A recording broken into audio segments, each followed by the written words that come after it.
ମୁଁ ବହୁତ ବ୍ୟସ୍ତ ଅଛି। ଯାହା କହିବାର ଅଛି ଶୀଘ୍ର କୁହନ୍ତୁ। ତମେ ଯୋଉ ଜାଗାରେ ଜବ୍ କରୁଛ ସେ ଲୋକର ନାଁ ଇନ୍ଦ୍ରଜିତ ବଳିଆସି। ଦେଖ ତମେ ସେ ଚାକିରି ଛାଡ଼ିଦିଅ। ସେ ଜାଗାରେ ଜମା ବି ଭଲ ନୁହଁ। ସେ ପରିବେଶ ମୋଟେ ହିଁ ଭଲ ନୁହଁ। ତମେ କେମିତି ଜାଣିଲ ସେ ଜାଗା ଭଲ ନୁହଁ? ତମେ କଣ ଆଗରୁ ସେଠି ଚାକିରି କରିଥିଲ ନା କଣ? ନା କିଛି ଦିନ ତଳେ ମୁଁ ସେ ଲୋକ ପାଖକୁ କାମ ମାଗିବା ପାଇଁ ଯାଇଥିଲି। ହେଲେ ସେ ମତେ କଣ ହେଇଛି ରୋହନ? କୁହ ମତେ। କିଛି କହିପାରିବିନି ମୁଁ ତମକୁ ସେଠି କହିଲି ତମେ ସେଠି ଚାକିରି ଛାଡ଼ିଦିଅ। ମୋ ପରିବାର ଭାସିଯିବ। ଆମେ ଖାଇବା ବିନା ମରିଯିବୁ। ଆମକୁ କିଏ ସାହା ହବ? ତମ ଭାଇ ତମ ଭାଇ ତ ରୋଜଗାର କରୁଛନ୍ତି ନା? ମୋ ଭାଇ ଏଇ ଦୁନିଆରେ ଆଉ ନାହାନ୍ତି। ଏ କିଛି ଦିନ ତଳେ ତାଙ୍କୁ କିଏ ବସ୍ ଷ୍ଟାଣ୍ଡରେ ମାରି ଦେଇଛି। ଆଚ୍ଛା କୋଉ bus stand? Choudwar bus stand? ହଁ। ତମେ କେମିତି ଜାଣିଲ? ଆଚ୍ଛା ତମେ ସମେତ ଜାଣିଛ? ସେ ମୋ ଭାଉଜଙ୍କ ଧର ଭାଇ। ତମେ ଏସବୁ କଥା କେମିତି ଜାଣିଲ? ନା ଏମିତି ଜଣାଶୁଣା। ଆଚ୍ଛା ଦେଖ ମୁଁ ତମକୁ ସଫା କହିଦଉଛି ତମେ ସେଠୁ ଚାକିରି ଛାଡ଼ିଦିଅ। ତା ନହେଲେ କଣ ରୋହନ? ତମକୁ ମତେ ସବୁଦିନ ପାଇଁ ଭୁଲି ଯିବାକୁ ହବ।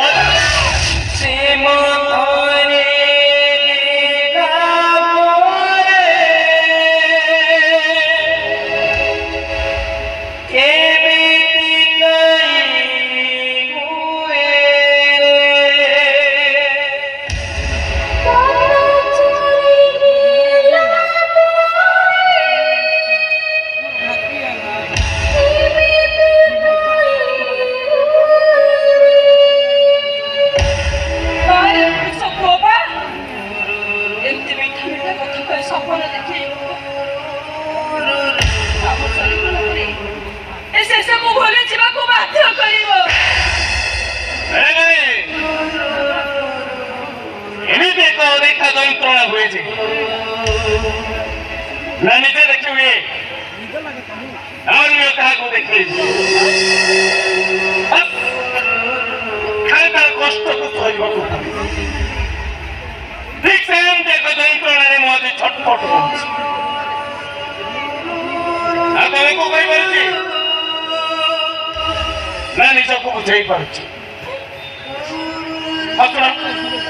ମୋର ତମେ ତମ ଡିସିସନଟା ମତେ ଶୁଣେଇଦବ।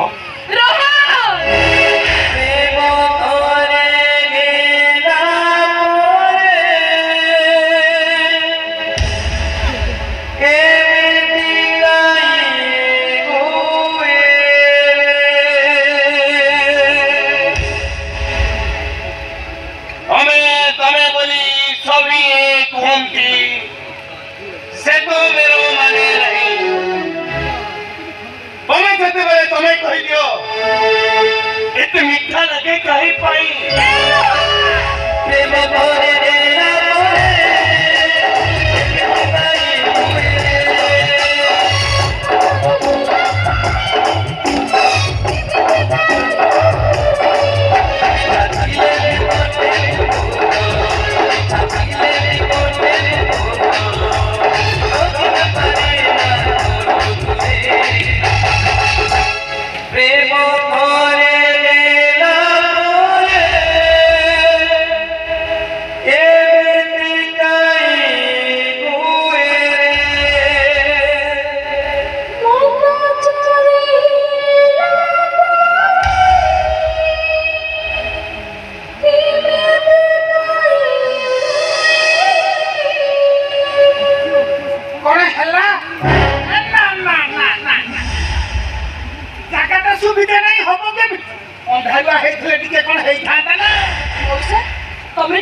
ତୋର ଉଠିଲା ମୁଁ ମାରିବାକୁ ଆଇଛି। କଥା ମୋ କଥା ଗୁଡା ତତେ ବାଜ୍ୟ ଲାଗୁଛି। ହେଲେ ଯାହା ଓଠ ମିଶାଇ ଟିକେ ଆଗରୁ କଥା ହଉଥିଲୁ ସେ କଣ କରିଛି ଜାଣିଛୁ? ତୋ ପରିବାରକୁ ସେ ମଝି ରହିକି ଠେଲି ଦେଇଛି। ମୋ କଥା ଗୁଡା ତତେ ମିଛ ଲାଗୁଥିବ କାହିଁକି ନା ପ୍ରେମର ପରଦାଟା ତୁ ଆଖିରେ ମାରି ଯାଇଛି ତ ତତେ ଦେଖାଯିବ କେମିତି? ହେଲେ ଏ ଭିଡିଓ ଦେଖି ସାରିଲା ପରେ ତୁ ଜାଣିପାରିବୁ কোনটা সত্য আর কোনটা মিথ্যা এই যে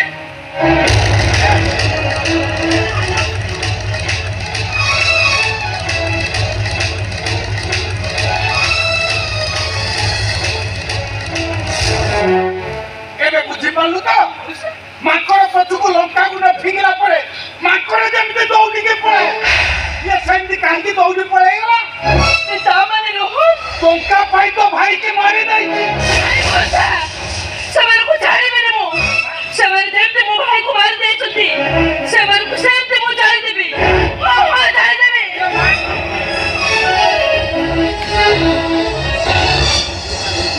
ସପରି ମହାନ୍ତି ପାଟିରେ ପୁରେଇଲେ ଗଲୁ କରନ୍ତି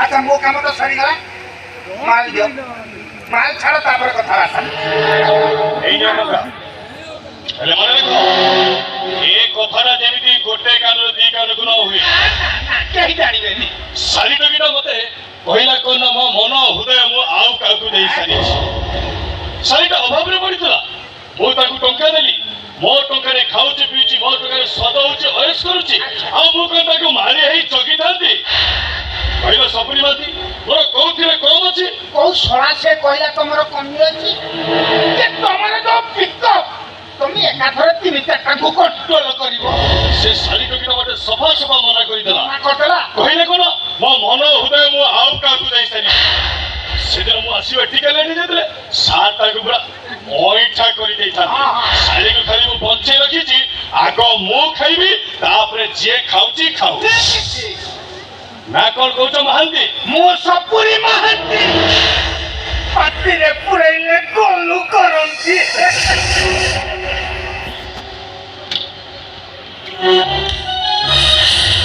ଏ ସୁମ୍ବେ ତୁ ଚାକ ଅଣିଷ ମାର କିନ୍ତୁ ଏମଏଲ ଟିକେଟ ମୋର ପାଇବା ଦରକାର ସେ ନିହାରିକା most ଚ୍ୟାଲେଞ୍ଜ କରୁଛେ ଓ ଘୋର ସବୁ ଲାଙ୍ଗୁଡରେ ଜାତ ମାରିଛେ ସାର୍ ବ୍ୟସ୍ତ ହୁଅନ୍ତୁନି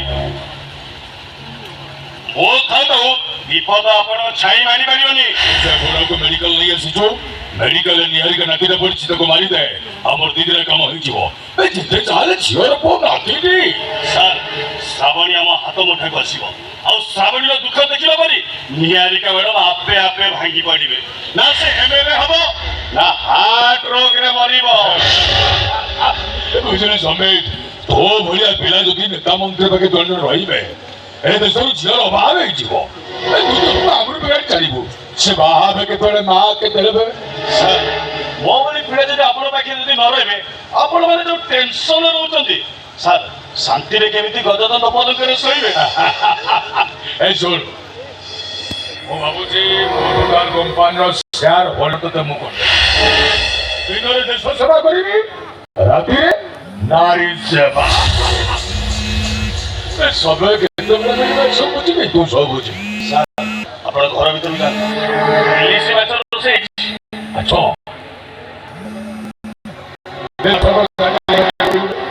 ପିଲା ବେଳେ ପୋଖରୀରେ ପଶି ମାଛ ଧରିବା ମାଛ ଆଣି ତାକୁ ଭାଜି